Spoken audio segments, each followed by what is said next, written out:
Welcome to Thursday Night Knives. I'm your host, Bob DeMarco. Coming up, a new design from Niche Designs coming out soon. I finally make that Monterey Bay Knives Turbo mine. And we talk about what did you do with your knives last week? What actual tasks did you do with them? This is sort of inspired by Max the Maker, who I hope joins us tonight, who always has a laundry list of actual real tasks he does with his knife. And I'm thrilled to hear it and really psyched to see it. At the same time, makes me feel a little insecure. I'm like, well, I'm not doing much with mine except, photographing them or talking about them. Hey, Mattisfaction, good to see you. Woo! Live stream, getting Kid a bat, and I will be here. Good. Take care of that business. That's the important stuff. And then come chat knives. Scott N., good to have you here.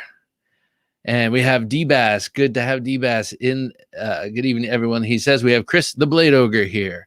The great lover of clip points. Therapeutic Edge. Great to have you here. Greetings, gang.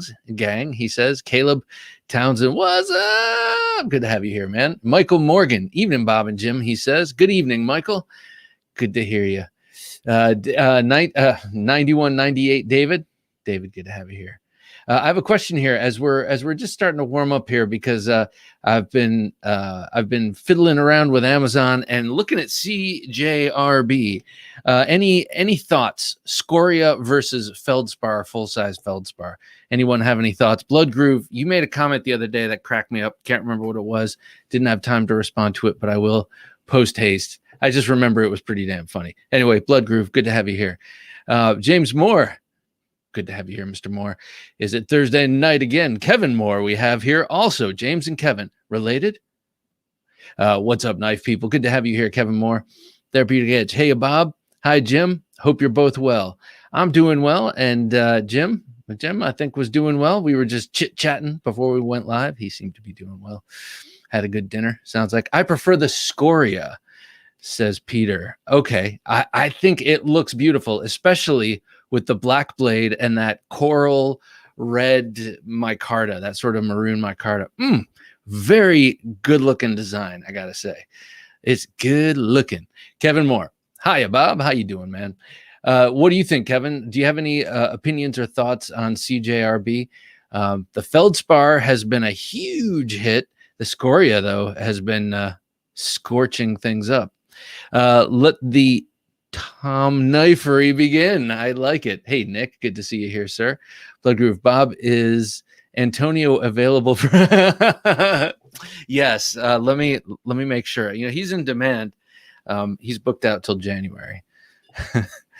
North Code, Ryan, good to see you here, man. Evening Knife Junkie peeps, says North Code. If you don't follow North Code on Instagram, you must. He's got a very cool collection, and it's very eclectic. That's what I like. And one of the things he and I have in common is our love for the implements of chaos made by Zach Wingard and Wingard Wearables. Michael Morgan says, with the Scoria, you get an additional deployment method, forward choil and micarta. The forward choil on this one looks very nice, and it also looks usable and quite handy.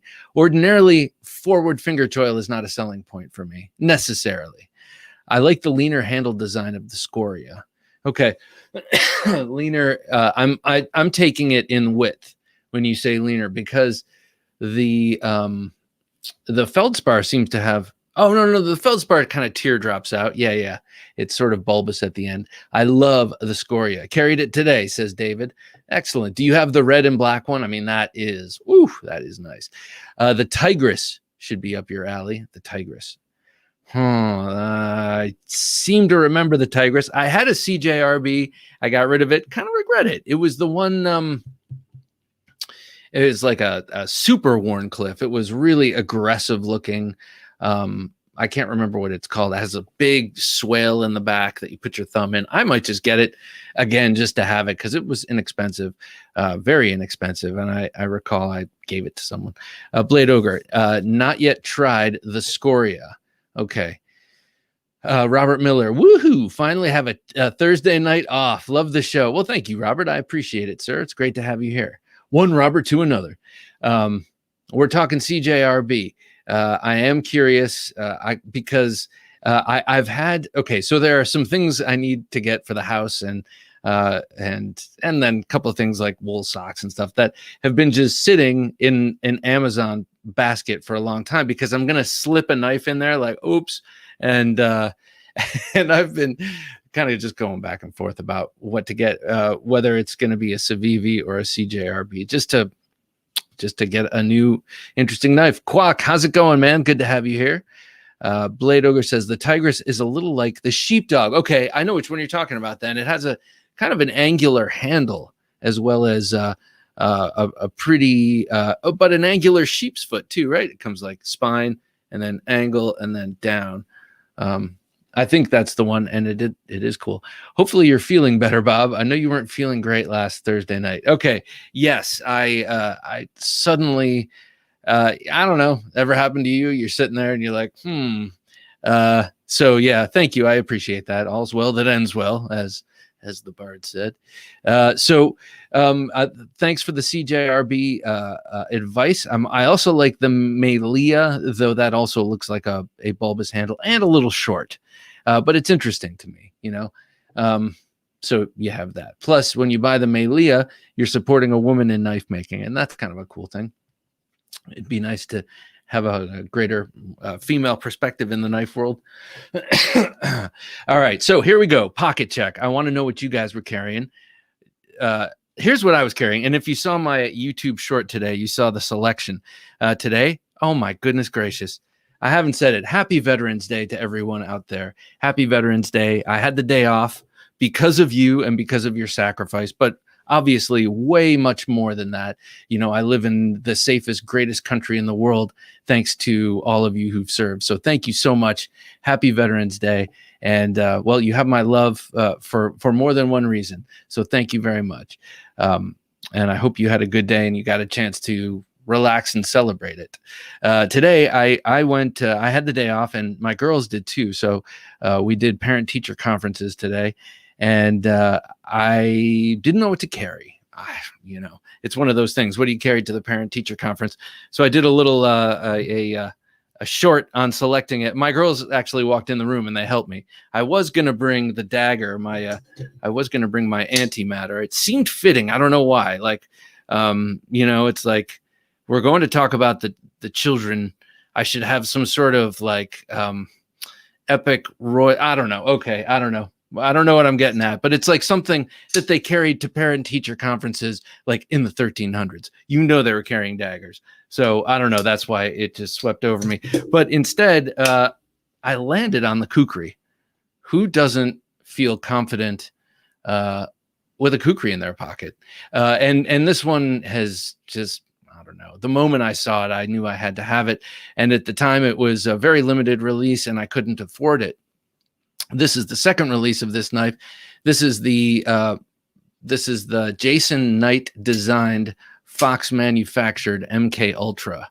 And at the time, it was only available through Tactical Elements. So you see the Tactical Elements logo there. Now you can get it anywhere Fox knives are sold, I believe. Now it's open to the hoi polloi, but when I got it, it was very exclusive. I assure you. No, I'm just kidding. It really wasn't. But I love this thing, and I think it is the best folding kukri I've ever seen, and it certainly is one of the best knives I've ever felt in the hand. Also, it's very sharp, and that's a 4 1/4 inch blade, I believe. Let's see, something like that. I get stage fright when it comes to counting on camera. 1, 2, 3, 4, and it's like 0.1. It edges over just a little, but a solid 4-inch blade, but it carries and it feels like it's shorter, and I think it has to do with that overall curve. So just a great knife, and for a big mama like this, it really I'm sorry, I don't ordinarily refer to my knives as big mamas, and I'm not sure why I just did, but for a big, I should say mama jamma like this, it really fits in the pocket quite well. It's very slender, but just big and capable. And of course, titanium, and it's beautiful. It's made by Fox Knives. They know what they're doing. Of course, it's N690 blade steel because it came out of Italy, and that's all they are allowed by law to use is N690, and that's fine. I mean, you can get this thing screaming sharp. That's a really easy to sharpen steel, I think, and polishes nicely, and just from what I've seen. But if you want to know, you should talk to some real steel experts like Jared Neve or one of those guys, Mike Emler. They've done plenty of that kind of sharpening. Kevin Moore says, I found out a lot of history about my Spyderco Autonomy that I found at a flea market. Very cool knife. My gosh, a flea market. Okay, the Autonomy, is that one of the older switchblades or automatics? And what did you find out about it? I'm interested. I got the CJRB Barranca a couple months back. Blade shape is sort of cool. Okay, Barranca. I'll have to look that one up. And since, I think I'll probably like it because you and I have similar taste. There's a larger Milea now, right, Bob? Yes, I think I did know that. I like that blade shape on that knife. I think it looks pretty good. Blood Groove says, I carried my custom anodized antimatter today. Very nice. I was disappointed you didn't take yours to the parent-teacher conference. You know, why? You know, this whole society is being run by children, or at least I should say, we keep deferring to children. And that's exactly what I did today. You're right. I should have had a dagger, at least on me, you know. Well, so custom anodized. I would love to see that. Such a great and beautiful knife. Actually, I have the new one and the Abyss on its way to me from who else? Someone else who had it recently. It's going around. It's a loaner from Israel Bacchus making its way around. I'm very psyched to see it. Antimatter physics school. Oh yeah, totally. I'm with you. I like that. That actually works. Caleb Townsend said, I carried my Beg Knives Glimpse EDC and a Hoback MK Ultra. Awesome. 2 MK Ultras right here on the show. MK Ultra was a mind control program in the 60s, I think, perpetrated on all sorts of people, including the Americans, the American citizens, I believe. So it's a good name for a knife. That's a great parent-teacher conference carry. I agree, sir. So in case in the middle of the parent-teacher conference, the teacher said, oh, geez, I need to cut this thing. I wasn't going to pull out the Kukri. That was just in case they, offended me and my family's honor through insulting my children, which they didn't. I'm very happy about that. That was the Kukri. But for ordinary cutting tasks that come up during a parent-teacher conference, I brought this Queen Cutlery Warncliffe that I bought a couple of weeks back from Smoky Mountain Knife Works. Such a great little inexpensive knife. It was $20. It's got this beautiful honey bone. I really like this side. They're not very well matched, I gotta say. This side is much lighter. And the nice queen badge, which is a crown. Let's see if we can focus on that. Probably not. Is cattywampus, It's crooked in there. That is a little annoying. But all that aside, it is an excellent knife with great action, great walk and talk. That's what you call action with a slip joint. So just great. Here, listen. I don't know if it comes through or if you can detect how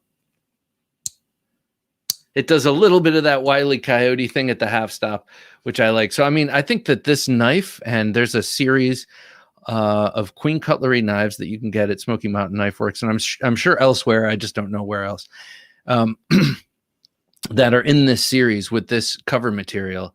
And they are very inexpensive. Like I said, this was $20. They have, I believe, a trapper. I know they have a canoe, and then they might have like a Whittler and a Congress, something like that. Like the kind of the usual patterns are the most popular patterns, and you can get them. They're very good knives for 440 or 420, 440A steel. It's good, fine for what it is, and you can try out different patterns for inexpensive, but still have a good knife out of it. Anyway, I'm not working for Queen Cutlery. Walt says, hey, Walt, good to have you here.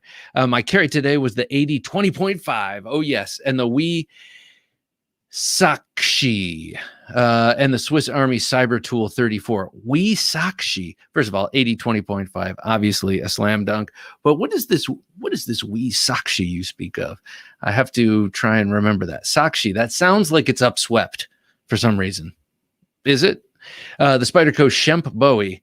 Okay. All right. We got to talk about the Shemp Bowie. You mentioned this last week, and I forgot to follow up, and we're going to in just a second.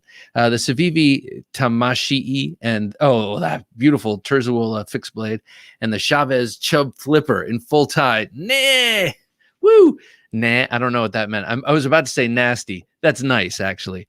The Chavez Chub. Now, Chris is talking about that new Chavez that is a beautiful frame lock titanium flipper, but what flips out is a disposable razor holder, like a mat knife. So very, very cool. But I'm sorry, Jim, can you go back real quick to his comment? The Shemp Bowie, Ed Shemp. Okay. A very well-respected designer, did a lot of stuff with Spyderco. I think at one point worked exclusively with them, maybe. But Ed Shemp, he did a couple of knives in the ethnic series, and one of them was this Bowie, and the ethnicity was American. Weird knife, weird looking knife, right? I mean, you got that whole bolster area is just so weird. I love the blade. I am 100% down with the blade. I even like the handle south of the or east of whatever. I like the handle, except the bolster with that weird quillion sticking up oddly far back and oriented backwards. I don't get it. I don't get it. And I have the Ed Shemp Persian, which is a great knife. It feels better than it looks, that's for sure, in my opinion. So I just think I think his designs are odd. I got to be 100% honest. I have maximum respect, but I think his designs are odd. Blood Groove, the Kukri is on my wish list. That Kukri, yeah, it is well worth it. It is well worth it. And a friend of the show, Dirk Werning, he used to have this and the fixed blade version of it. He said the fixed blade version was slightly larger in the handle, but an excellent knife also. Walt says, also, I ordered that AD20 Slim. Very nice. Very nice. Now, is the Slim the one that is in FRN? I'm curious because I know that Demco Knives is releasing, an AD20 out of their shop that features the FRN handle. That's what the brothers Demco carry themselves as their EDCs. Carried the Koenig Arius today. God, I'm getting increasingly more jealous of those who have the Arius. Ever since checking it out in June at Blade Show, I've I don't know. It's kind of brewing. There's like a plan brewing somewhere. A long-term plan. I'm not getting one soon, but I just think I need one in my collection. K-Bar Dozier in D2. I made it sound like it was like a moral thing, didn't I? K-Bar Dozier D2, says Michael Morgan, and my new Groman number 4 survival knife, which is a 5.5-inch Nessmuk. Groman. Now Groman, they're a Canadian company, I think, and they are very famous. Their Groman belt knife, I believe, which is that's cool. That's like a legacy knife, I think. David says, carried my double coral micarta scoria. Double coral micarta. That's what I'm talking about. Emerson CQC10. You've been carrying that for a couple of weeks. That's a cool one. And Synapse XL. How I would love to have a Synapse XL. I have the Synapse regular, I think. The 3-inch, is that just the regular version? I think there's one that's a little smaller than this. But what a great knife. Love this knife. I carried my ZT0777. I don't like to carry it a lot because it's one of my prized knives, but I can't stop carrying it, says D-Bass. That 777, that's that is a coveted design. And there was that whole legal thing behind it with them and Microtech. That was the 777, right? Anyway, Sharp by Design, Void XL, very nice today. Bob, nice enough to make a one knife Sorry, I can't read tonight. Again, Sharp by Design, Void XL today, Bob. Nice enough to make a one-off knife collection, a one knife collection. Not that I could ever do that. He says, I get what you're saying. Even if I can't read it, I see what you mean. Anything probably Sharp by Design is good enough from what I saw from the one sharp eye design I ever handled. That is Alex's arch nemesis. That knife was fine enough for a one knife collection for sure. Nick EDC here says, carried the Scapegoat and Chub Flipper again. Another Chub. Excellent. Bradford Guardian 3 sheep's foot on the way. That is a nice looking knife, man. I've been thinking about the Guardian 3, the small one. That's a cool knife. I spent a lot of time at the Guardian booth at Blade. Professor EDC, Bob, Jim, everyone, hope you're doing well tonight. What's going on? Well, what's going on with you, Professor EDC? We're just hanging out here, chit-chatting, talking knives. Blade Hobby says, hello all. I carried my Civivi Brazen and my Spyderco Manix too. Okay. The Brazen is one of the knives that's kind of going in and out of my cart right now. I really like the look of the black blade, red handled Tanto. The drop point Brazen also looks very nice, but the first I ever saw it, I remember it was one of our stories on the midweek supplemental. I saw it in that color scheme and fell in like with it, but I really like the way it looks. On the belt is the Craftsman 10-in-1 LED multi-tool, and in the pocket is the CQC 11K. Max the Maker. Max, tonight we're talking about what you did with your knives this week. I hope to hear from you when we start talking about that. That's for sure. Tall Ship Tall Guy says, good evening. Good evening, Tall Ship Tall Guy. Is that an MC Escher eye? Professor EDC says, Veterans Day, by the way, respect. Yes, absolutely. We were just talking about that. Happy Veterans Day. And I've had so many veterans on the show who are doing such cool stuff, such cool knives. Here's one right here. Marine Corps. Birthday of the Marine Corps yesterday. Interesting. Day off at home, so carried a fork and a piece of cake. Very nice. I like that. That's the kind of day off I like. Blood Group. What do you mean by Wile E. Coyote? Is that the sound or part of the action? I mean, like, you know how Wile E. Coyote, when you watch the Roadrunner cartoons, when he comes to a stop, I guess yeah, he does it and the Roadrunner does it too. When they're going really fast and then they stop, they do this, that back and forth thing. Well, that's what I mean. Wile E. Coyote, sometimes with some of the action on some of these slip joints, when you come to the half stop, it doesn't just stop. It over travels a little and then comes back, and then, a couple of times until it comes to a rest. Manny Z, hey Bob and Jim and all. Hey Manny, good to have you here, man. What were you carrying today, Manny? Let us know. Blades and Fades, what is up, brother? Well, what's up with you, Blades and Fades? What were you carrying today? Besides a straight razor, given shaves. North Code says Shemp Bowie looks sweet. What do you think of that upward quillion there, North Code? That's a weird. Doesn't that look like it's going to get in the way? Maybe it doesn't. Actually, we should ask Chris. Chris, does that get in the way on the edge on the Shemp design Bowie? Mattisfaction says, pocket carry today. I had my Hogue K320A. Oh, that's a good one. And just one knife today, but American made. Yeah, and that's a good one. And the Able lock, their Axis, their ambidextrous bar lock enhanced, is really nice and very fun to fidget with. Carried the Custom Knife Factory Evo. I love that knife. That is just such a cool looking knife. And a Mosier. Wait, don't leave me hanging. What do you mean a Mosier? Like a David Mosier custom knife, or what? Let me know. Let me know what that is. The Wee Shakshi is very much like, like a Ferrum Forge. Okay. I know which one you're talking about then. Long opening hole, drop point, continuous belly. Ooh, I have the Night Kukri folder. I love that thing. Yes. Me too. Such a great knife. It's so much more than how it carries. The 80/20 slims are offered in both G10 and FRN. Very nice. I have my my 80/20 out tonight. And this was on this week's podcast for one of my smoothest knives.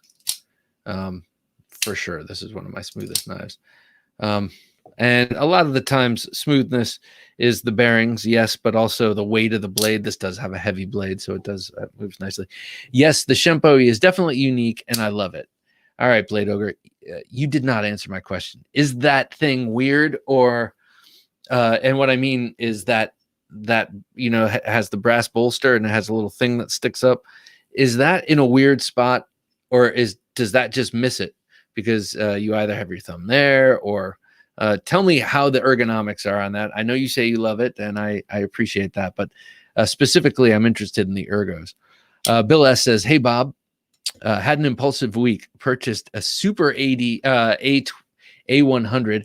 Got the email saying it was in stock, and I couldn't pass it up. Oh, the guilt. Worst part is I have a custom BGM fixed blade on the way. Very nice. You have a couple of those BGM fixed blades, don't you? I got mine out tonight. Love this thing. Also to you Emerson fans out there, not only is the Super A100 in stock, but I mean, very rare thing is that they made some Persians and they're in stock, and that is very rare. That is, if you're an Emerson fan, you know that the Persians are very hard to come by and very expensive when you see them.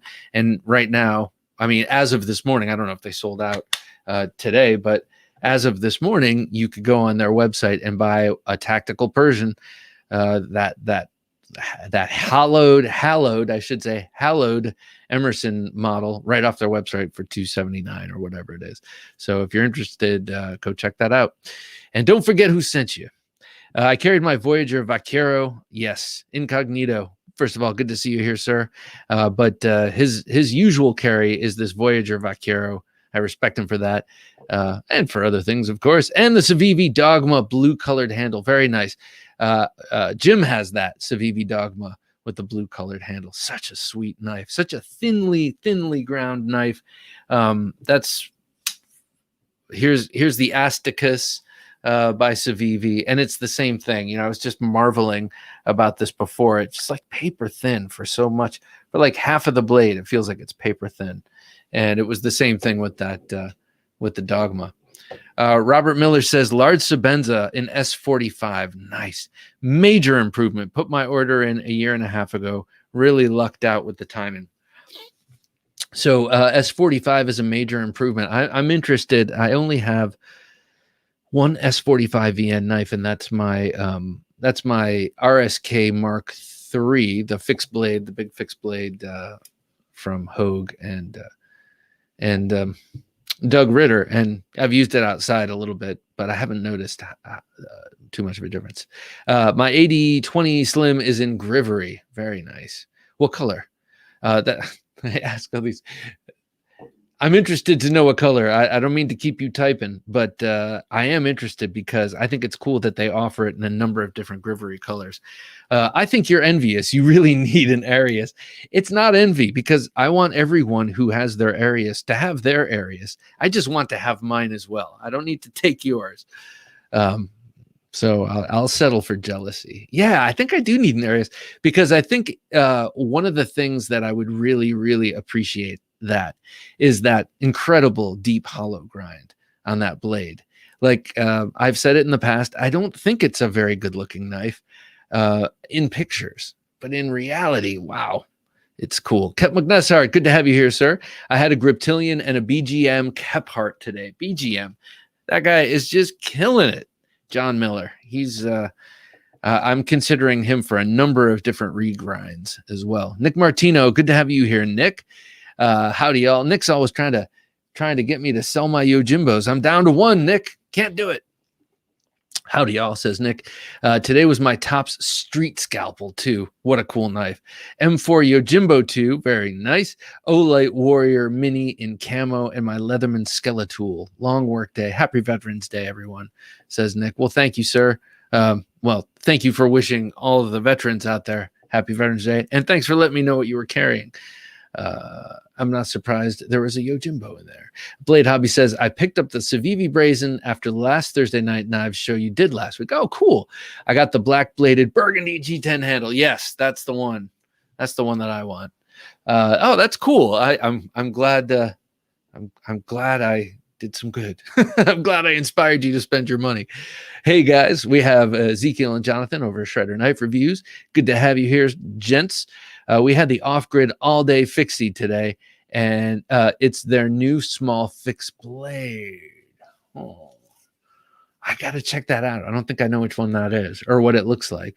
Hey, you guys had that interesting, cool flipper. Hey, Walt, thank you, man. I appreciate it. Walt with the super chat. I appreciate that, Walt. Yeah, and take Walt's advice. Hit like. Why not? You lose nothing, gain everything. Guys, Shredder, Ezekiel and Jonathan, or Ezekiel had an off-grid flipper he was showing a couple weeks back, the one that has that weird bat wing shape. You know, it looks like a Tanto, but that front edge is extremely recurved. It's pretty interesting.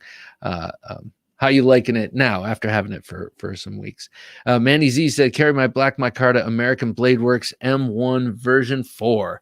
Very nice.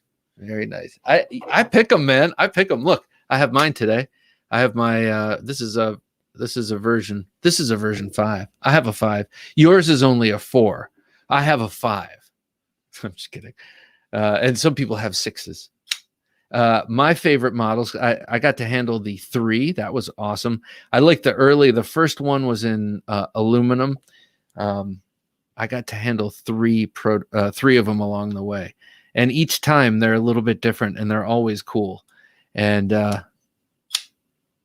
this one has taken a while to break in, but American Blade Works. Awesome. Awesome. This is S35. I think he's using S45, and I think he's done some Magna Cut too. I carried the Artisan Archaeo and the CJRB Centros today. Centros, that's what it was. That's what I had. The Centros is the one that is kind of worn cliffy, I think. JN, hello, knife persons. Where did the time go? Hello, JN. Good to have you here, sir. Evening, Bob and Jim, he says. Evening, sir. It's good to have you here along with us on this journey. I'm just kidding. You know what? If you ever have the feeling you need to say the word journey and you're not actually taking a long trip, don't say journey. Say voyage and see if it still works. If it doesn't work, don't say it. If you're losing weight, God love you and keep at it. But you're not on a journey. You're losing weight. And no, okay, I'm a curmudgeon sometimes. You might not know that about me. James Moore says, never really wanted an Emerson, but you may know I love a good Persian, Bob. Yes, sir. Yes. I think you never know, James. You never know. Maybe a fancy custom Emerson from his earlier days. Maybe that would strike your fancy, though he wasn't doing the same models, but he used a lot of different materials. Stephen Bush. Good to have you, Stephen. Dropped my first hinder on the concrete, and now it's broken. Oh, broken in. Very good. Love it. That's a happy end. Because I'm terrified to drop either one of my Warncliffs. I did. I dropped this Warncliffe on the concrete. I think that might be what you're referring to. Jared Neve rescued it, sharpened it, and took care of it. But man, that sucked. Quack says, BGM is very talented. I have a Demco 8015 coming this week with his regrind. Ooh, that sounds nice. That sounds really nice. Did you have him hollow it out, I wonder? Blood Groove says, oh, what's your current Grail knife?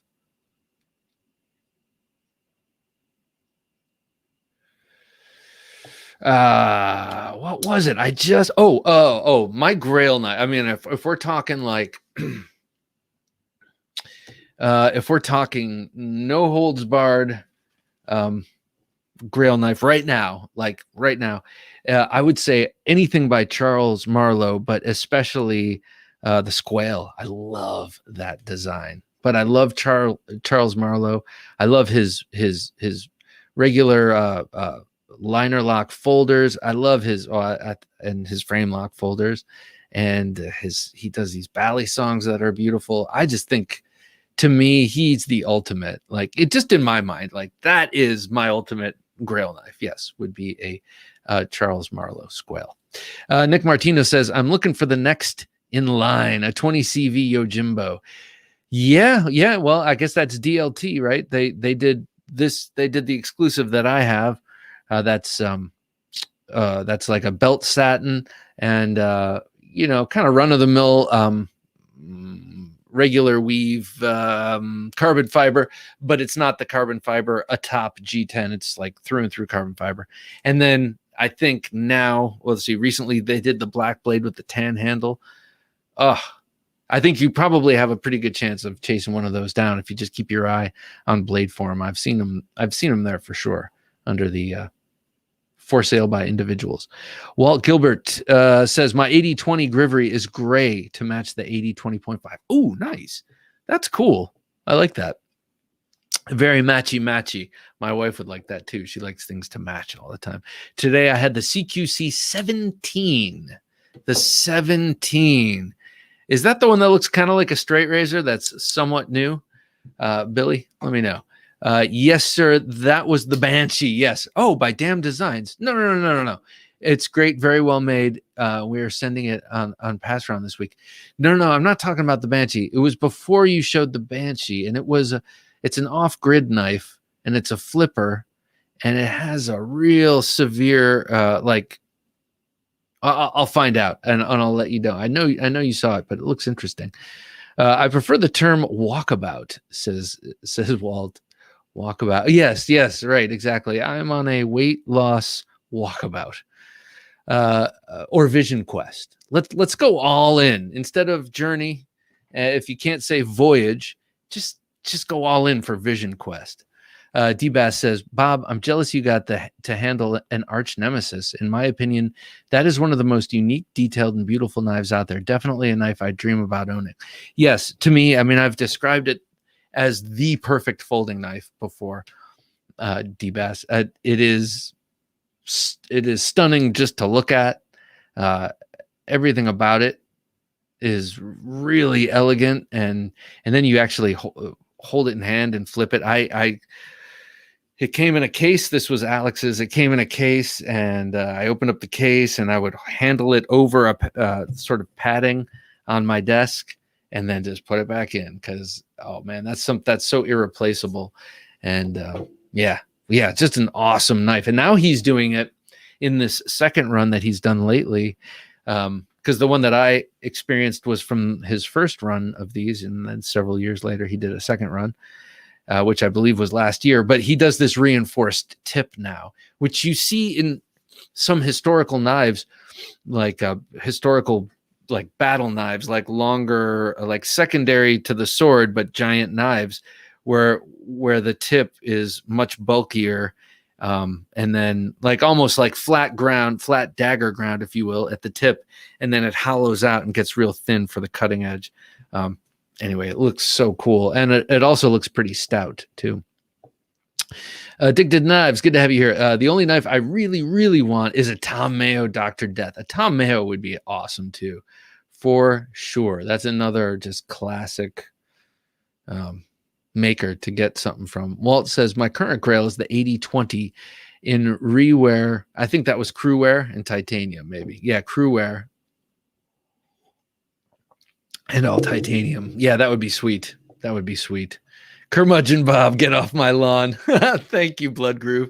I appreciate it. That's greatly appreciated. That super chat. Thank you, man. Yeah, that will be me. I actually witnessed my grandfather telling kids to get off his lawn once. Yep. And it was weird to see my grandfather get so. On occasion, I would see a different side of him because he was generally very gentle and loved having his family around. But then when you saw him being confronted in the outside world, it was interesting, different, scary. Michael Morgan says Grail equals Damascus Dolica. Oh, yes, sir. Like with the finest Dolica blade, but with the finest Dolica lock rock and finest Dolica wiggle. That's what I want to. Mattisfaction says, so Bob, how did I use my knives this week? I opened boxes. I cut some meat, sliced some cheese, sliced fruit, and carried for self-defense purposes while walking the dog. That's what I'm talking about, Mattisfaction. Excellent. So, walking the dog. I'm curious what you use for self-defense. I'm going to assume that kitchen knives were used for all the kitchen stuff. Otherwise, it was probably just at work. Billy Spar said, so yeah, let me know what knife you carry for self-defense while walking the dog. Billy says, yes, sir. Straight razor Warncliffe style.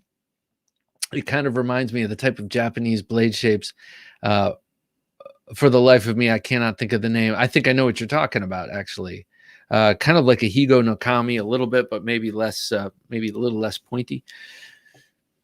Professor EDC says, got a Jeff Pierce coming, matching knife and slip joint. Ooh, that's nice. So what about this matching? You know, I have my silly little picadillos and rules about knives, but we've had two people in the span of 3 minutes mention this sort of this matching thing. Do you match your gear? Do you match your knives? Curious. Also, happy Veterans Day and thank you, vets, says JN. Yes, and I will once again concur. Ezekiel says, the off-grid Cayman. It's a small folder with really pronounced clip point blade. No, no, that's still not it. Here, hang on. I'm gonna remedy this right now. And then I might be crazy. Maybe I didn't see you with a picture of this. I swear I did. Let me see. I'm right here on our screen on our show, ladies and gentlemen. Oh, this one right here, the Hawkbill compact. Hard use. I think it's just, I think they just call it a Hawkbill, but it's like, looks like a Tanto, but the front part of the Tanto is really curved and Hawkbilly. I don't know. I'll find it when I'm not under the gun here, and I'll see if you're really there. You can share your screen, says Jim. Oh, I didn't know that.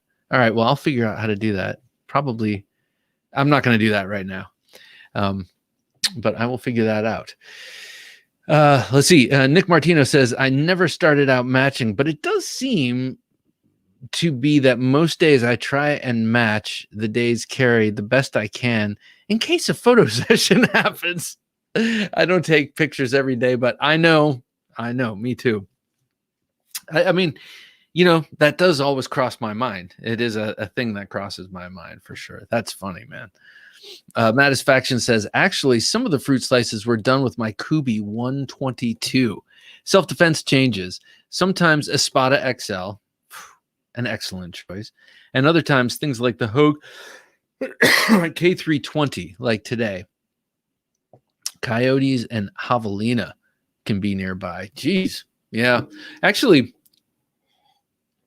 apparently, coyotes are in every county in the contiguous United States and Alaska. I'm not sure if they're out in Hawaii, but I didn't think that was true until we had some friends staying with us, and the friend is a sheriff's deputy, and he was out having a smoke one morning while he was visiting us, and saw a coyote loping up the street. Thought that was cool, sort of, but they are little wolves.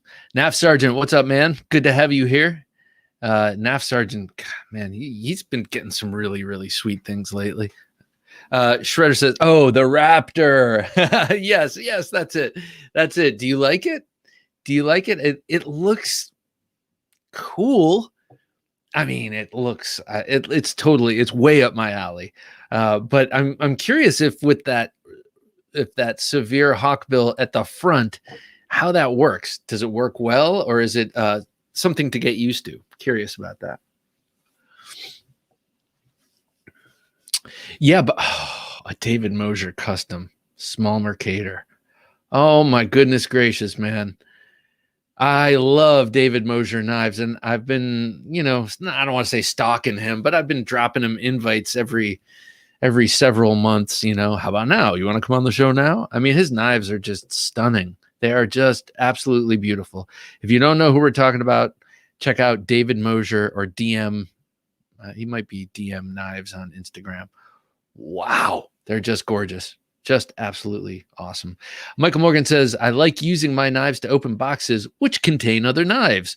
Michael, I am 100% with you. Do you ever get to the point where you're like, oh my God, what knife should I use to open this box with other knives? That's option paralysis. Yeah. Jan says, a mix or match steels before appearance. Okay. Well, that's a user talking.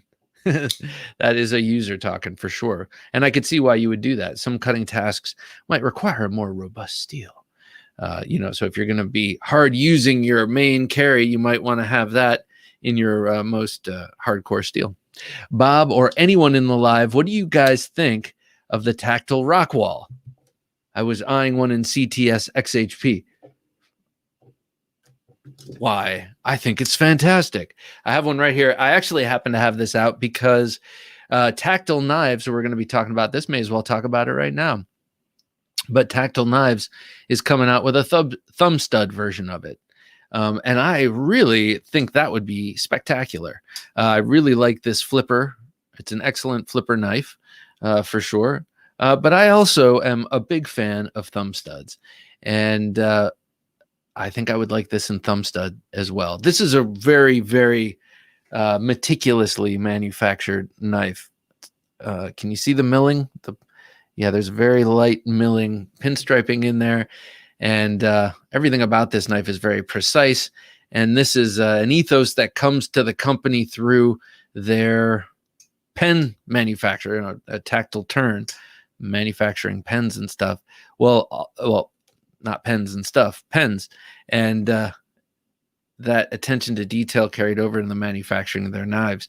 And thing I like about this one is that its size is great. If you need a very capable, very sharp, pointy, and yet discreet, full 3-inch size knife with that you can get a full finger grip on, this is an excellent knife. I mean, I would definitely recommend this, but I also recommend you keep your eye out for the thumb stud version if that's something that interests you.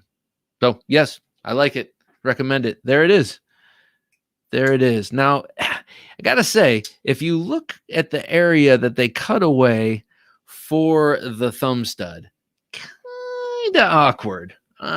Then again, that could be that little scooping, angled scoop out there might actually be for ergonomics, for actually accessing the thumb stud and angling your thumb at the right angle to get it to pop out. So looks wise, I think it looks a little funny, but it looks like it's set up that now this is the clip size. It looks like they're making accommodations for lefties and for Spidey flickers. So interesting. Check it out. I like the rock wall quite a bit. Here's something. I mean, let's look at the blade real quick that you don't see, or that when I saw this, it struck me is how pointy the knife is. This is just a 3-inch blade. It's got a nice belly. It's got a nice straight here, but the belly starts a little bit further back, and to get to the point, it's a greater distance than, say, like a Rat 2 or something like that. And that's what I'm more used to seeing. So this tip is excellent. I really like the tip on this knife. And then, of course, all of the milling and everything else. So yeah, great knife. I recommend it. And the slip joint that they have out, I've heard good things about as well. Wouldn't mind checking that out. I was on the list for it, and then my number came up, but I had just spent too much money on something else. I just had bought the JB Knives ditch pick, and I couldn't do it then. Professor EDC says, I just got lucky and got in his books with a hunting knife and asked if he might have a slip joint to match. And bam! How cool. How cool, man. Use it in good health, sir. Blade Hobby says, I've been toying with the idea of selling most of my knives to get my Grail Shirogorov 111 Gen 5. Am I going crazy? No. Perhaps you're maturing. This sounds like a mature move. If it's something that you want to do, because look, let's just say you have 20 knives and you're going to sell them for the Shirogorov 111 Gen 5. Those 20 knives are going to be on the less expensive side, obviously. So you sell, and you can only carry 2 at a time, we'll say.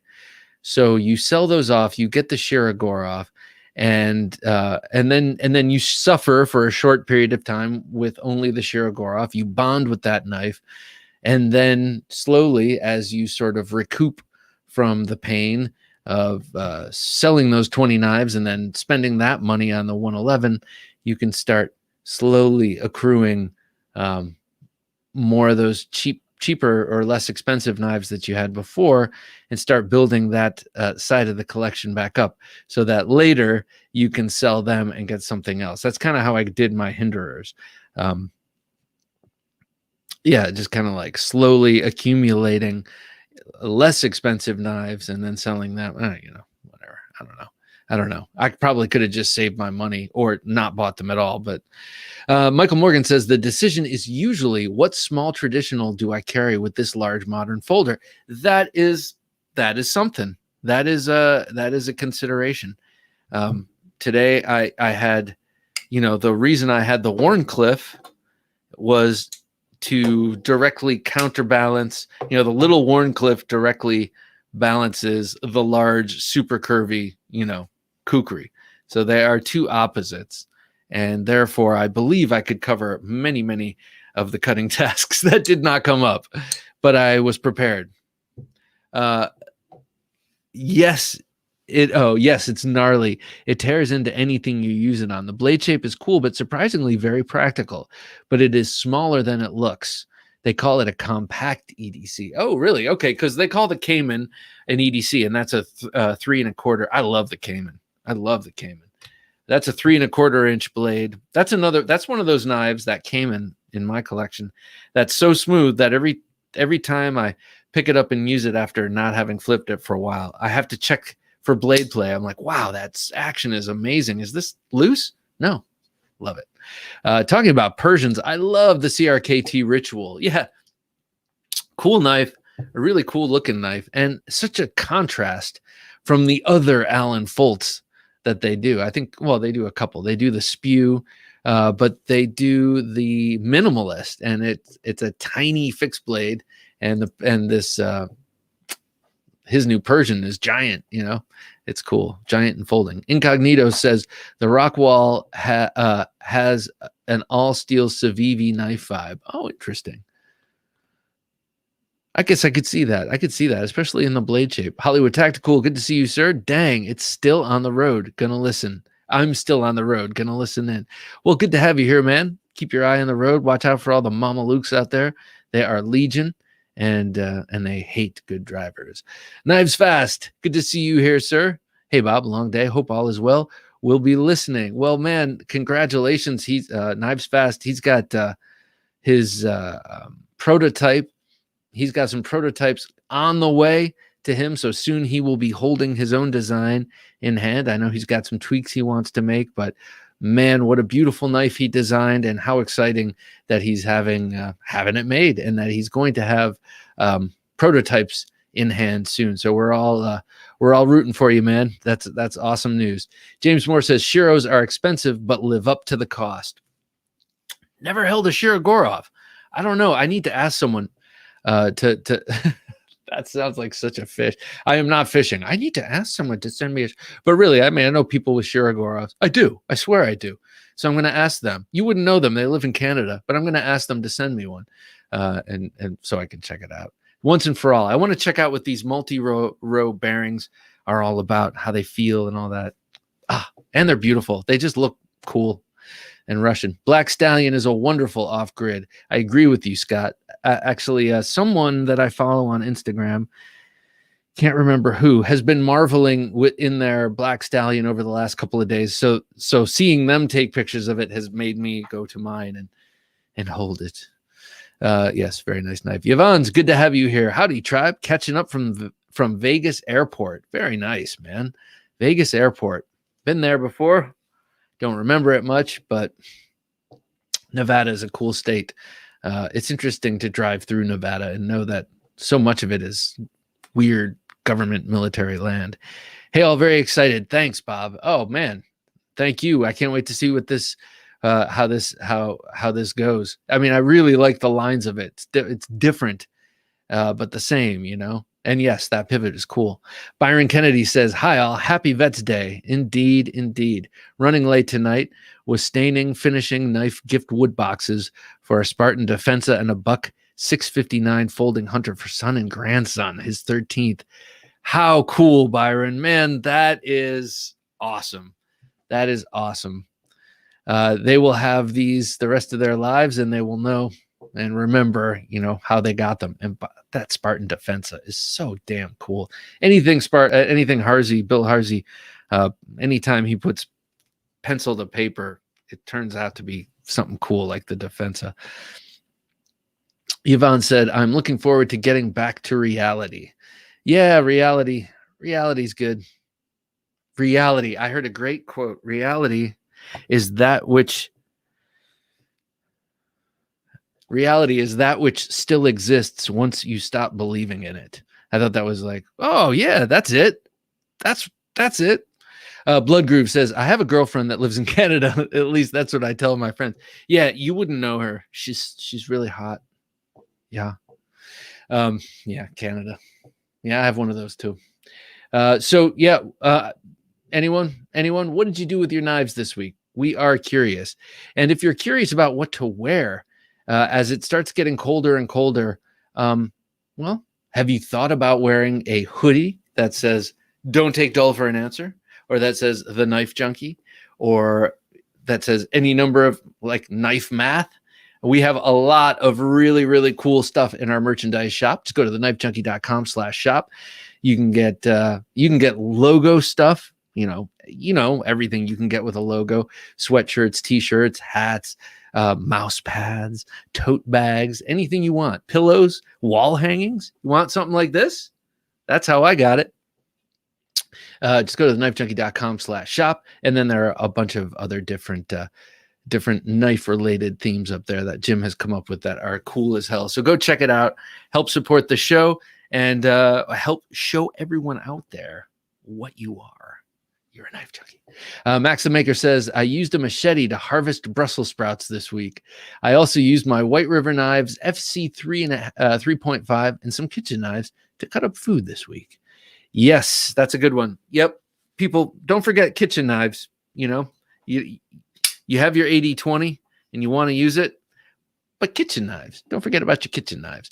I did that this week as well. I like the machete for the Brussels sprouts. And that brought up a whole bunch of different images because I used to hate Brussels sprouts. I liked them when I was real little. I disliked them for a long time. And then somewhere in my adulthood, I got to like them again when I rediscovered bacon and blue cheese and singeing Brussels sprouts. I love them now, but I just saw you hacking away at Brussels sprouts with a machete. Obviously, that's not how you did it. Obviously, you don't hate the Brussels sprouts or you wouldn't be growing them. But it brought up a funny image from 12-year-old Bob. So I always like to hear what Max the Maker's doing with his knives. Let us know what you're doing with your knives. I have not carried a knife since Tuesday. No check baggage. Did visit PVK and fondle some beauties. I am dying to check out PVK. I think every major city needs a PVK. Check them out on Instagram. Follow them for it's a Las Vegas knife shop that has some just incredible stuff. Point on Archery. How you doing, man? He's another Wingard Wearables fan out there, and he's got a great Instagram channel. Check out Point on Archery, and he does some beautiful, beautiful leather work. I'm still keeping my eye out for the day you release your shoulder harness for the tomahawk and the knife. I'll be your test pilot. Scott N says, I'll take the Knife Junkie Fairbairn dagger. Yeah, right. Exactly. Yeah, just logo free. Using the Mora Classic number 1 and 2 for EDC and work tasks these days. The Mora Classic is what I have. The one that's got a single quillion facing down, and it's got the red wood, I think it's beechwood handle. Such a great knife. It's a shop knife. I have it hanging on my thing with my tools. And it was funny, we think of Mora knives, especially with their happy colors and their soft handles, as these kind of innocent, woodland creatures, these knives of the woods. But when we had Ed Calderon on the show, and we were talking about, like saving your life with a knife and going on drug raids and all sorts of crazy knife stories, he was like, yeah, Moras they're the best fighting knives. They stay in your hands. They feel good. They're very sharp. They're small. They're light. They're cheap. Like, oh man. And so I guess at Blade Show, he went to the Mora table one year and kind of told them that, and they were like, yeah, we don't want to know that. We're just about making feather sticks and, you know, doing woodland stuff. Anyway, Matisfaction says, I just got a sweet kitchen knife in last week. Ooh, oh, the Dalstrong Shogun series Tanto. It cuts fantastic and it feels very comfortable. So in the past 6 months, I have seen 2 of these Dalstrong knives. Some very close friends of ours, Drew, who's been on this show before, they just got one. And then a buddy of mine at work got the fruit knife, you know, with the curved blade. And of course I'm like, oh yeah, this is great, man. I love this fruit knife. So yeah, those are pretty cool looking knives, I gotta say. And they seem like pretty high quality.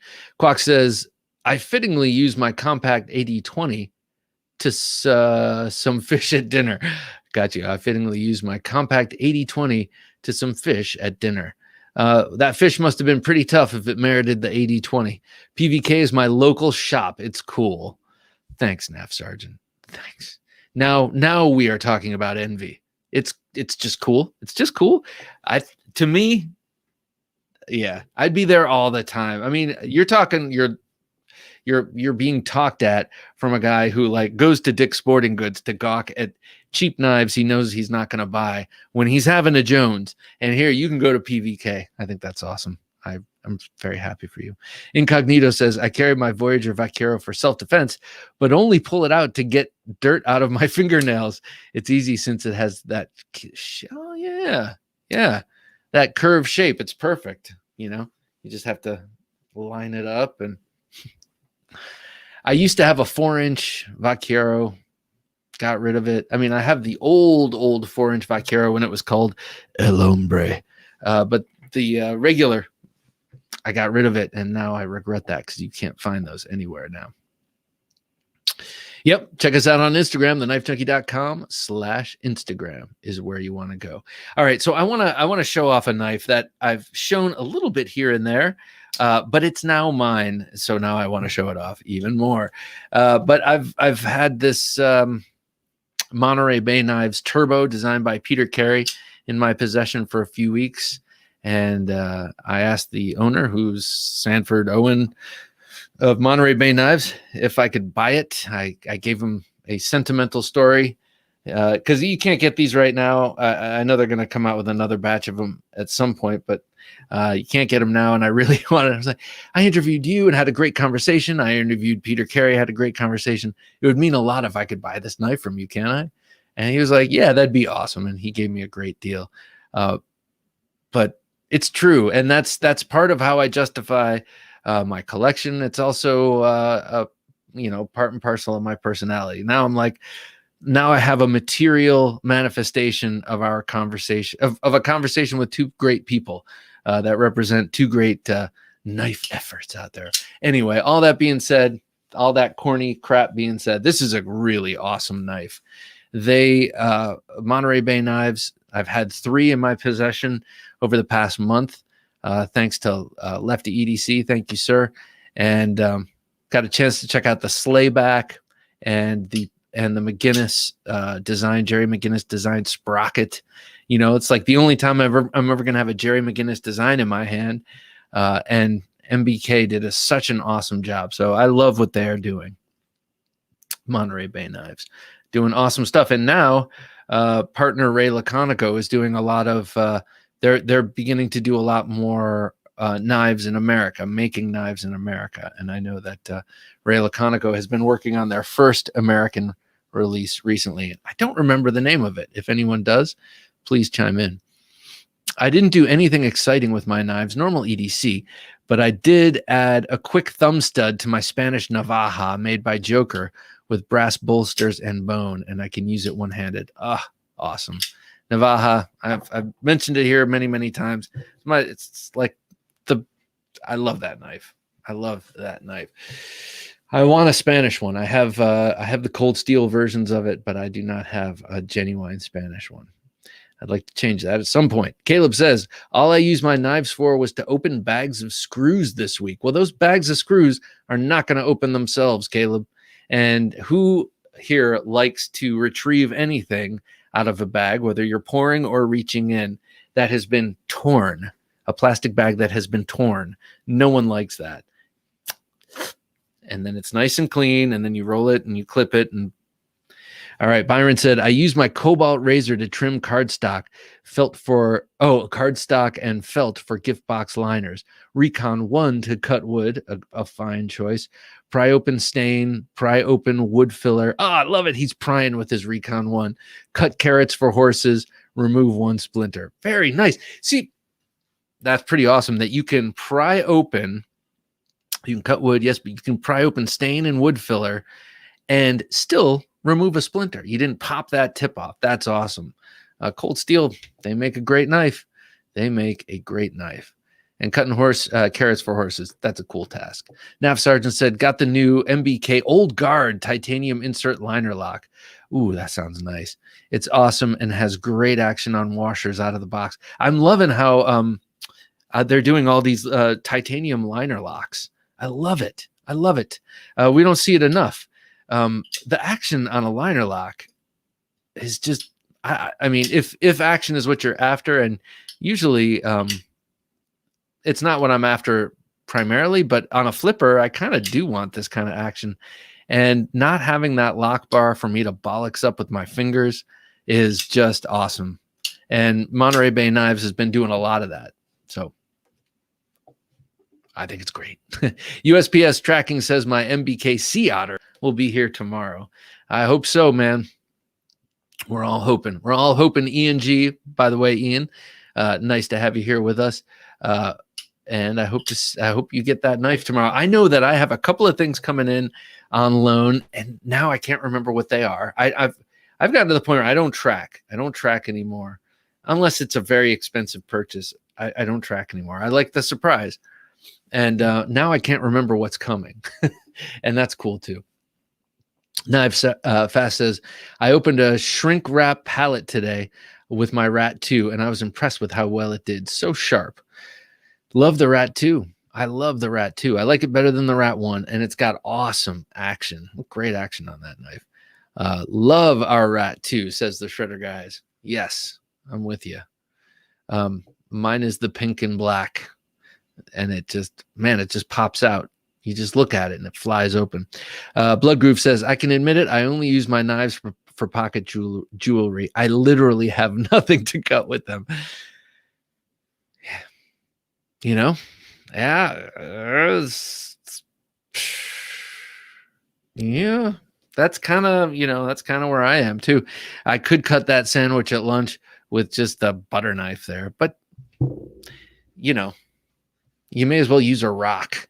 JN says, I don't track knife shipments. I stock them. Nice. You're watching Thursday Night Knives. Be sure to like and subscribe. You can also comment, and maybe we'll start more of a conversation. But yeah, so that Monterey Bay Knives Turbo. And here's something I didn't mention, and I keep forgetting about. But on Halloween, we went to a neighbor's house, neighbors that we traditionally hang out with a lot and only really see in the summer at the pool. And we kind of like, our kids play in the pool, and we kind of sit at the same table with some other friends, and we drink beer whenever we chit chat. And then we don't see them all year long. But this year we went to their Halloween party. They're really great people. And the guy insisted I was not going to leave his house without accepting this giant Pakistani Crusader sword. So I guess new to the collection is this giant Pakistani made Crusader sword. And yeah, doesn't smell like a Pakistani knife too much, but there you go. There it is, man. So just thought I'd show that off. It is, I don't want to say sharp, but if a strong person that was motivated swung this at a soft, sort of fleshy target, it would probably do some damage. It would probably be the worst kind of damage, like dull sword damage. But a lot of swords back in those days were dull, except for the front, 8 inches, because they were used to smash people's armor onto them and just like bludgeon them.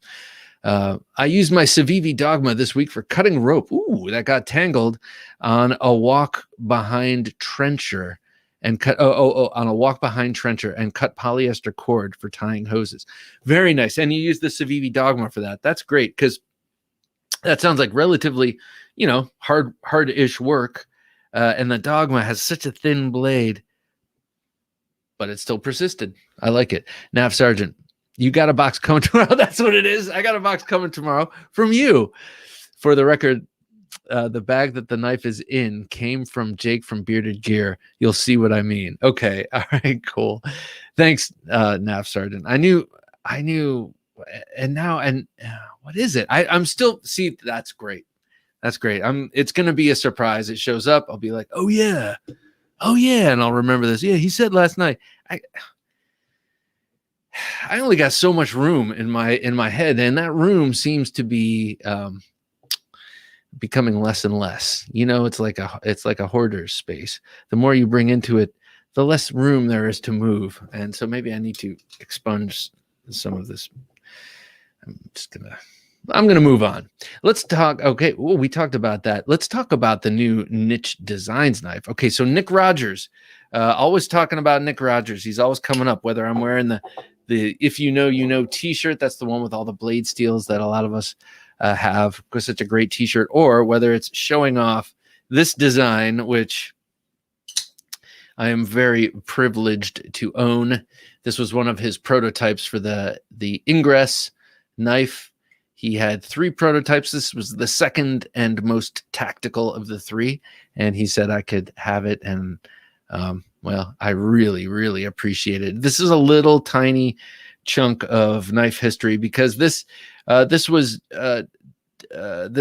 earmarked for a GoFundMe that did not get fully funded. So this knife did not go to full production, and it's but these prototypes, which I think is sad. It's a great knife. It looks, my wife thinks it looks like a Klingon knife, and I have to say I agree. Really excellent design, feels great in hand. Everything about it is awesome, and it was made by We. I love this sort of Chris Reeve knife pocket clip, really nice. Anyway, I've been hounding him. What do you got coming out next? What's next? And he's been keeping his cards close to his vest. But now he's got something coming out with Artisan Cutlery in their proprietary AR RPM 9 powdered steel. And I cannot wait to check this thing out. It's called the, what is it called? It's got a great name. And suddenly I just had a brain. Let's see. Ahab, of course. It's called the Ahab, like the captain in Moby Dick, Captain Ahab, who is hunting for his white whale, and this is his white whale. No, I don't know. I don't know exactly why he calls it the Ahab, but I think maybe it's because it's a harpoon style blade. It's got a modified Warncliffe. It's got a slight curve to it. There actually isn't a picture in this thing here with it open, but I think it looks awesome. Got to handle the Ahab at Blade West. Love the wood version, says Nav Sergeant. Awesome. I'm definitely looking forward to getting my hands on this. I want it, says Matisfaction. I really like the way it looks with that wood handle. That looks pretty nice, I gotta say. Iceberg, right ahead. Yes, indeed. I think I know what you mean, man. I think I know what you mean. Yeah, Iceberg dead ahead, man. I think you'll be getting all 3 of these. I want the Ahab. Also handled it at Blade Show West. Blade Show West. Maybe next year I go to Blade Show West. It's on my wife's birthday weekend. So maybe next weekend I'm taking you away, baby. We're going on a trip. It's going to be awesome. It's a surprise. And then I'll take her and she'll be like, oh my gosh, she never does this. And we'll get on a plane and, oh my God, where are we going? I don't know. Close her ears. She doesn't know we're on the plane for like 4.5 hours because we get a headwind going out there. And we get off and she's like, God, I don't know if we went east or west or south or where are we? We better not have gone north because she hates the cold.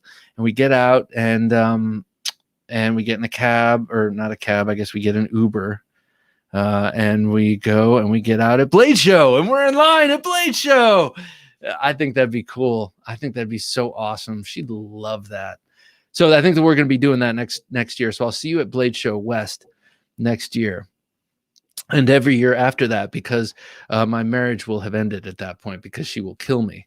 All right. Anyway, so moving on, I do think that it's long overdue that we see a Nick Rogers design, because I think his stuff is awesome, and he's got a real design talent, and he's also a real knife nerd. So to see a collaboration with Artisan is great to see, because this knife and the ingress is great, but it's a hard thing. It's a hard row to hoe to do the whole thing on your own, and that's what he did here. And I'm sure at some expense to him, it's not inexpensive having we make prototypes for you, no doubt, especially 3 rounds of them, or 3 different types. So to see him with the backing of a company like Artisan, who can really make it happen, is very exciting. I look forward to seeing how Nick Rogers' knife design career, keeps growing and blows up. Thanks, Jim. Jim is reminding me to mention that this month's Gentleman Junkie knife giveaway is a budget blowout. It is a bundle, budget blowout bundle. Really, it's a fixed blade knife, a flipper, and a folding traditional knife.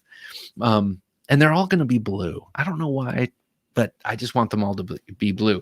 One of them is going to be the blue denim micarta work knife from Rough Rider, and one of them is going to be definitely a fairy tale. One of them is going to be the petrified fish flipper that I showed off last week, and then one of them will be a blue Mora companion.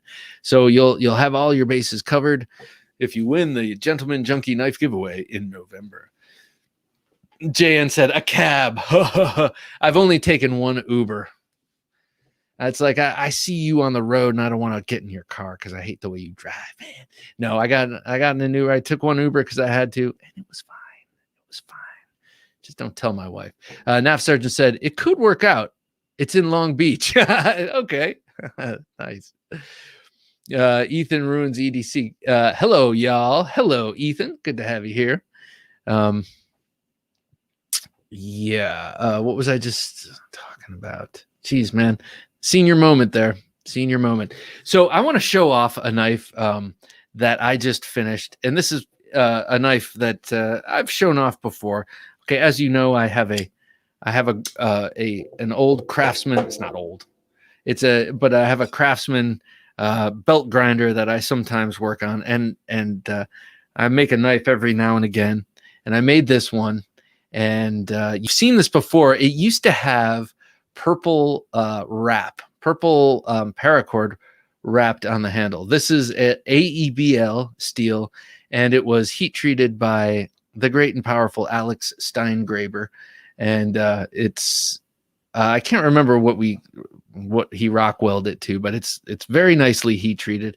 I have a very, very sharp chisel edge on this. It's chisel ground, as you can see, and I'm leaving the heat treat kind of scale. It's not scale, but the heat treat coloring on it.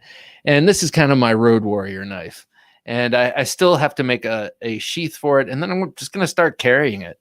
I really like it. And by carrying it, I mean maybe I'll just keep it in my bag, or I don't know how well it's going to carry. Actually, it's a little big.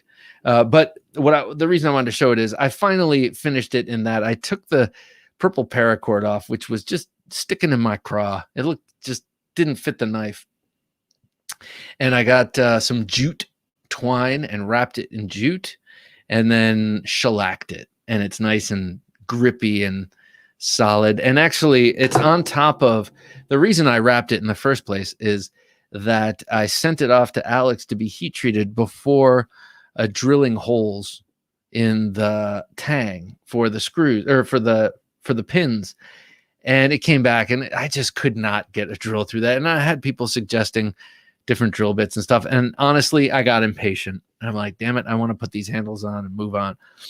So I did. And then what I did was I used these checkered micarta scales that are intended for like a 45, like a 1911, and put them on there, and it worked really well. But they're very aggressive texturing, so I knocked it down a little bit with sandpaper, and then wrapped it with this. And yeah, I think it turned out pretty well. It definitely is easier on the hands than this, and the wrap acts as the mechanical connection of the handle to the blade. Otherwise, it would just be epoxy. And if you ever watch Forged in Fire, that does not pass muster. Nick said, a perfect Walking Dead knife. Yeah, right? I mean, it does. It kind of looks like what it is. It looks like someone with rudimentary skill made a rudimentary knife. Looks great, Bob, says Nick. Well, thank you, sir. I know Nick likes the straight-edged blades. So, fifth pocket knife. Yeah, exactly. Yeah, just a little something. I use it for work, officer. But I'm thinking like, actually, I really like the angle of the handle to the blade. You get, like, if you were actually to use it in any sort of utility way, it would be great, though this is a large knife for utility. So really, it's optimized like a kukri with that angle, though it's just a straight angle. So, yeah, I'm excited about it. I'm going to make a Kydex sheath for it, though it would be cool to have leather, but maybe I'll experiment and like wrap it with, like, get Kydex and figure out how to wrap it with leather or something. I don't know. Just for the aesthetics. I think that this now looks kind of old school, that it'll be sort of weird with a plastic sheath, but whatever. It's a work in progress. So yeah, I think it's a good thing to, if you have the pull to it, to work with your hands. Man, I love working with my hands. Honestly, officer, it's just a box cutter. Look at it. It's just a big box. It's for cutting big boxes. Nice knife, Bob. Looks good, and I like the straight blade shape. Warncliffe. Thank you. You know, I got to say, like, I feel like it was inspired by Fred Perrin. It looks like a Fred Perrin knife to me. Nice knife, Bob. Try Smoky Mountain Knife Works for a sheath for it. That is what I do with my project knives. Oh, that's a good idea. Yeah. And you know, at best, or at least I could get some sort of a kit and make it so that it fits there. It's probably a good camp knife, food prep wise. Maybe. You know what? Actually, Nick, that angle is not very good for food prep. I would want something that is more like this, because my pinkies, like, I would have to do all the cutting with my hand hanging off the board, just because that angle is a little weird. But since you I don't have it here. Blast. I did make a kitchen knife. That's pretty cool. Love that generous finger choil. Yeah, the whole thing is a finger choil. Here's another one I made. This is a while back. These I just pulled them out because I have to make sheaths for them, and I still haven't. I've been saying that for months, and so I pulled them out again. I have a special drawer that I keep these in. But I really like this one. This is 1095. It's blued with gun bluing, and it's sharp. It's like my little take on a little, I don't know. It's a 4.5 inch kind of military kind of knife. I don't know. Well, something like that, but it can carry. I mean, I have a leather sheath that this sort of fits in, and then that sort of fits nicely in my belt. So with the right sheath, I think I'll be able to carry that one on a somewhat daily basis. Anyway, yeah. So like I said, if you have the wherewithal or the interest, get a piece of steel, carve out something that looks like a knife from it, send it to someone to heat treat. There are plenty of people you can do that to, and slap on some G10, blue and black G10. Yes, sir. Blue and black G10. Yeah, I like that. I like that color combo. Love the blue and black handle, says Blade Ogre. Thank you, Blade Ogre. One project knife maker to another. I appreciate that. I do indeed. So it looks like we're coming up on our knife fight tonight. And tonight, this is going to seem random, but it just came to me. Oftentimes for a knife fight, I have to labor over, what should it be? Oh, I've done that before. And I'm sure from time to time I repeat But I suspect that every, well, in any case, here we go. Tonight, it's thumb ramp versus no thumb ramp. So my feelings on this have changed substantially over the years. I used to be, well, maybe I should just start arguing, and then I will fill you in on in the end. Okay, thumb ramp or no thumb ramp? First, thumb ramp. And go. When using a knife, when using a sharp knife, which is the only kind of knife you should be using, it is essential that you maintain maximum grip. It is essential that you maintain full tactile awareness of every area that your person is touching that blade, touching that knife, so that you can have full control over that knife and the dangerous edge. The thumb ramp is important because it adds tension. People think it's just a place to rest your thumb. It's not. It has a mechanical it has a mechanical roll. It is like a part of a lever. I can't remember what part, but you push forward with your thumb on the thumb ramp and you pull back with your finger down here, and you get perfect control, perfect tension between the bottom and the top of the knife, ergo full control. Also, on a thrust, it is absolutely essential to have a thumb ramp if you don't want your hand to slide onto that blade. Thank you. All right, well, interesting argument, if not lackluster. Nick says, I'm currently shaping new handles from 100-year-old floorboards I took out of a house. Oh my God, that's cool, for my BK18. That is really cool. I love that. All right, so no thumb ramp. Okay. In 3, 2, 1. Thumb ramp is a concept whose time has come and gone. The thumb ramp filled a role at one time, and I believe that it maxed itself out with the Emerson Wave. Once the Emerson Wave was introduced to the thumb ramp itself became superfluous, and it became all about the wave. The thumb ramp is actually an impediment to a good grip on a knife, because right where your thumb should find a neutral landing space for pressing down and applying pressure to the back of the knife, it's landing on the peak of a thumb ramp. So it's unnecessary. It's an unnecessary accommodation for a problem that doesn't exist. You want to know. I'm just going to rest my case right there. Thank you. Yes, thank you. Thank you. All right, what do you think, people? Do you think, and not necessarily about my, hey, Shane, good to see you. I'm undecided on a thumb ramp. It does depend. And now let's look at this knife for a second. I was talking about this Peter Carey designed Monterey Bay Knives Turbo. It sort of has a thumb ramp, sort of doesn't. You know what I'm saying? The spine is continued in a straight line off the handle. The spine of the handle is continued in a straight line for the first 3/4 of an inch on the blade, and then it dips down. Is that a ramp, or is that just a landing spot? I think that's just a landing spot. Let's see. Good ramp here. Oh, okay. Ramp or no ramp, or ramp or landing spot. It doesn't go up, so I say it's a landing spot. Ramp, we will see. Here's one. Well, this is kind of slight. What? I thought I pulled out a bunch of knives with ramps. I got nothing, people. I got nothing. All right. Well, okay. I'm sorry. That was a bust. I don't really have any of my thumb ramp knives out, oddly enough. As a man of big hands, I appreciate a well-placed thumb ramp so that my thumb doesn't drift down the spine.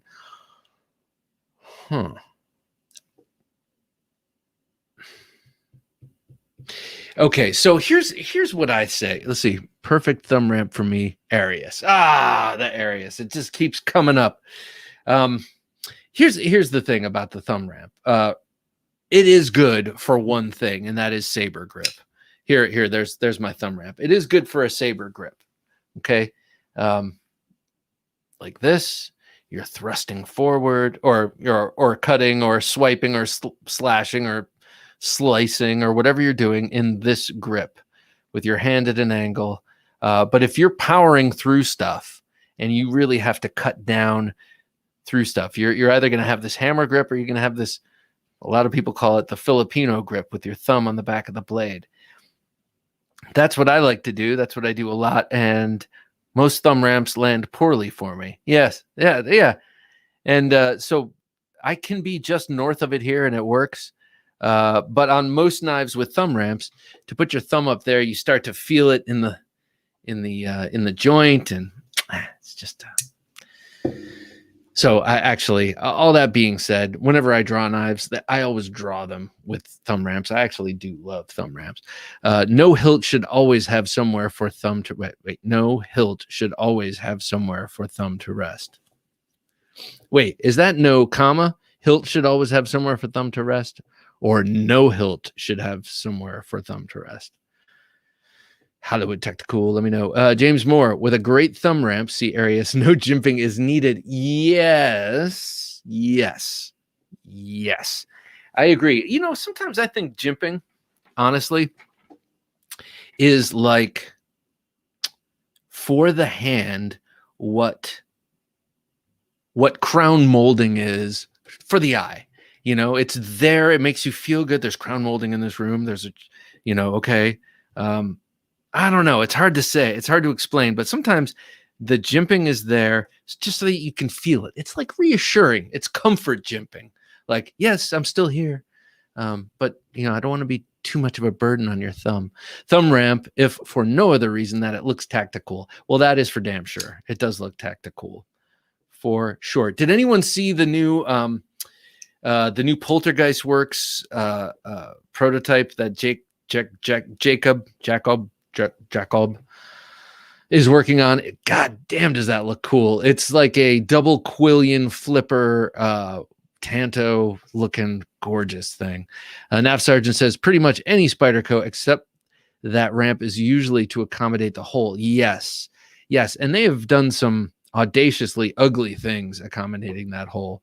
But I have undying respect for Spyderco because I have to, or they'll come after me. Shane Gable, just kidding. They don't know me or care about me, except for Mike Janich. Shane Gable says, the thumb ramp is why I dislike the turbo. It's not attractive. Shane Gables. Shane, I think it's very attractive. It's my latest purchase. You have to love it. No, I hear you. It is not for everyone. These two actually have very similar kind of thumb ramp situations. But yeah, I hear you. See, to me, it is attractive. But that's oftentimes all that it is attractive. Now, in the case of the turbo, again, it's not forcing my hand into anything because it doesn't swoop up. It's just kind of a continuation of the spine. This thing is a fingerprint magnet. Like even on the titanium, want to have this thing anodized green. No ramp on most blade shapes for me. The ramp will wear you out unless you are piercing. Agreed. It is. That's what it's good for. It's for pushing. Great location indicator. Indeed, great location indicator. Are you talking about jimping or the thumb ramp? Because they both are. But that's my one argument for ceremonial jimping, like we have here on the Crystal Aurora. It's like it's jimping in name only. Gino right here. You can barely even feel it that it's there. I mean, you can if you use your nail. But again, it's for indexing. But then again, like if you have your hand on the rest of the knife and you can't tell where your thumb is, you're screwed. No amount of ceremonial jimping is going to save you. James says, I got no crown molding for my house. Yeah, you know what? Me neither. Fuck that. That is the building industry just trying to convince you that you need something you don't. It's like the wedding industry, constantly hounding women to spend more and more. Neves Knives, Jared says, I like putting my hand slightly over the spine with my finger over the flipper tab area as close to the blade as possible with hard push cuts. You mean like right? And slightly over the spine with my finger over the flipper tab area as close to, yes, right. I've seen you do that. And there's some knives that have some knives that really accommodate that well, like this right here. Boom, you're right in there. And all of the Finch knives allow that, or nay, encourage that with the with their cool flipper tab. This sort of jimped flipper tab here. It's kind of like a choil. It's a landing spot for your finger, and you can get really close like that. Nick Martino says, I have the Cut 4.0. That's a Tops Knives coming Monday from Josh Swanigan. Awesome. He designed that knife. I've wanted the Cut to go with my other 3-inch Tops knives. Can't wait. Well, that's a 4-inch knife, though. That blade, right? I mean, you know that, right? I'm sure you know that. Yeah, you know. Okay, I see what you mean. Quack says, this topic is probably one of the most agnostic I'm on in the knife. I'm sorry. This topic is probably one of the most agnostic I'm on in the knife world. For me, I think it comes down to what fits the aesthetics and the lines of each particular knife. Well, Quack is the only mature person here so far. You're right. You're right, Quack. It is true. And I am kidding. We're all mature adults. But I mean, yeah, it is true. It does depend on the knife for me. Like all Emersons, I definitely prefer the ramp. I just like the way it looks. LOL. I'm going to be using the term gyno from now on. Okay, good. Good. Big crown molding. Big crown molding, says Matisfaction. Yep. Crown molding on my knife. So what do you guys have to look forward to? We got another week coming up. I hope I'm getting some. I know now that I do have something on the way from NAF Sergeant, and that is I remembered what it is. That is the Abyss. I'm getting the Abyss from NAF Sergeant. I cannot wait. That is going to be sweet. I do like Israel Bacchus's designs. And that is like a futuristic looking Tanto Bowie thing. And I'm very excited. Matisfaction says, I want even bigger, even more elegant, more over the top ramps on my knives. Yes. Elegant and over the top, sir. I'm with you. Nick says, no laugh out loud. As a finished carpenter and woodworker, crown molding is a must and makes the space always look way better. That's funny. It's like, okay, we have a rule in our house that definitely came from my wife. I used to be a nester. And what I mean by that is I didn't make my bed. When I was a bachelor, I'd be like, why make my bed, man? I'm just getting back in it, and I would, and my wife would be like, you nest. It's like you nest. It's nasty. And then so I started, and she's right. You can have a messy room, but as long as you make your bed, it makes the whole rest of the room look less messy. So that's my thing. Shane says, Bob, did you say it yet? What is it? I don't know. I'm not sure, Shane. Let me know. What is it? What do I have to say? Caleb, still looking forward to my deadlock to ship. Oh God, the deadlock. How I would love to have something from the Hawks.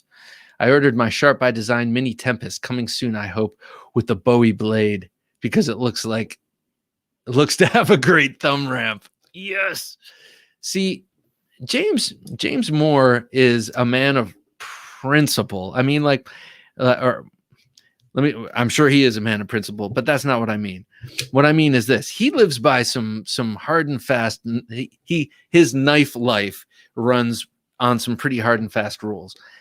He's got very particular tastes, and he lives by them, and you got to respect that. My tastes are different. My rules are different, but I get it. I have some of the same rules. I mean, some of the same adherence to rules.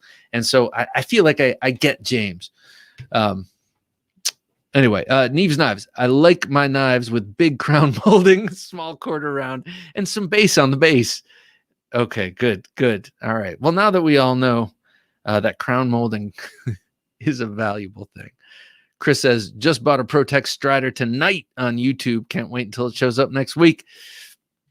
I got my Protex Strider with the G-Carta handle scales. Very, very nice knife. That is a knife that I have vacillated on selling. I feel like I could get some dough for it, and I can't legally carry it where I am, so I kind of feel like someone else could appreciate it more. Ordered a non-flipper Fullard Spear XM18 DLT this morning.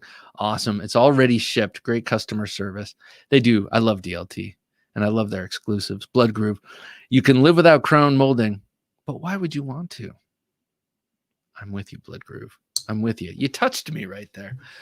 Kevin says, bought the Boker Smatchet and the Finch Cherry Bomb yesterday. You're feeding my habit, Bob. Aha. Here's my Smatchet. Did you get it in the Rosewood or the micarta? Curious. And that Cherry Bomb. Now I got to get the Cherry Bomb, but I think I'm going to get the Harvester next. Very interested in the Harvester. The Cherry Bomb is pretty similar in looks anyway to the Devil's Finger. So next, I think I want the Harvester because the different blade shape. Oh, stick in my craw. Yeah, I have said it. I think I may have said it once tonight. But thanks for reminding me, and I'll see if I can fit it in because it really sticks in my craw when I can't. I want a Protect Strider in G-Carta. Huh. Funny you should say that, Nick. Maybe we should speak offline. What do you think? I have one. And I'm not sure I can. Well, I know I can't legally carry it. I have my Moen tooling made by Riot coming tomorrow. Is that Jerry Moen, like the Moen design? Oh, I have my Moen tooling made by Riot coming tomorrow. Oh. I know what you're talking about.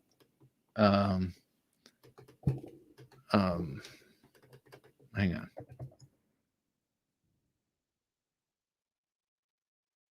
Just one. Oh, yes. Okay. Yeah, that is a cool looking knife. Jerry Moen. It's Jerry, right? Man, cool designs. I really like the Mongoose a lot. I've got a Jake Hoback Sliver all black that just shipped out today. Ah, you guys are all making me jealous, man. I got to get, let's see, what happened to No New Knives November? What happened to 2020, Byron? Just kidding. It's not happening this year. It's not happening this year. It's sort of, I have to say, it's sort of organically happening this year. Last year, I had to put a halt. And the year before that, I had to put a halt on the buying. And that's what led to it. This year, I don't have to put a halt on it because there hasn't been much buying. Luckily, I've had a chance to experience a lot of cool new knives from generous folks sending them to me to check out. But yeah, buying has slowed up a little bit. I'm going through a thing where I'm kind of like, if I don't think I'm going to carry it like substantially, I haven't been buying it. But that is not. I can't stick to that for long. So I'm coming out of that. I love my Protec S&G, but I wish it was manual. I'd carry it a lot more. Yeah, I'm with you. It would be cool if they made it a button lock. How cool would that be since Protec is so good at the button locks? Hero Sticks, good to have you here. Cheers and good evening to all. Been off grid for 5 weeks. Good to be back. Nice, man. Excuse me. Well, it's good to have you back. And just as we're about to wrap the show, but Hero Sticks, off the grid for 5 weeks. That's hopefully it wasn't off the grid, off doing some like really stressful thing like undercover agent work. And hopefully it was off the grid, enjoying Mother Nature, reconnecting, and gaining perspective. P. Matsuzaki, good to have you here. Bug out 535 BK-4 to scrape the old dead skin off my toes. You had me at old dead skin on your toes. Yesterday morning, I ordered a Serge Panchenko production EDC. Awesome. Really curious to see what it's like.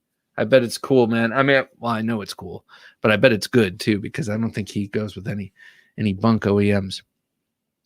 Very nice. Can't wait to see that. All right, y'all. Let me know as we sign off. Thumb ramp or no thumb ramp? I am curious. Got a couple of cool interviews lining up in the offing, but be sure to check out this week's interview with Kambu, a great designer from Poland that we all know, and we all know his knives. He he designs exclusively for Best Tech, and it's such a cool, I don't know, body of work and interesting work he's doing. And then on Sunday, check out the new interview with Lavon of the Knife Nuts podcast. And now from Russia with Lavon, we talk all about his Russian knife importing business. And that's where I got the Crystal Aurora, and he's got a whole bunch. He's got, I think, 7 or 8 now knives that he's that are exclusively coming in through him. And then he has a couple of announcements on the show itself, and I'm not going to spoil those announcements, but check out the show and you can hear him there. He's a great guy and a lot of fun to talk with too. So check out that. And then, of course, there will be Wednesday for the supplemental, where I get to talk about the new knives coming in, and hopefully at that point I will have them, and other things. Also, be sure to download this podcast and others onto your favorite podcast app: Apple Podcasts, Google, iHeart, Spotify, Stitcher, TuneIn, and a whole host of others. That about does it for me this fine Thursday. It's been great to be here. I'm glad I don't have to rush off in a medical emergency like last time, and I can just slowly saunter off. It makes me happy. So for Jim working his magic behind the switcher, I am Bob DeMarco saying, until next time, ladies and gentlemen, please don't take dull for an answer.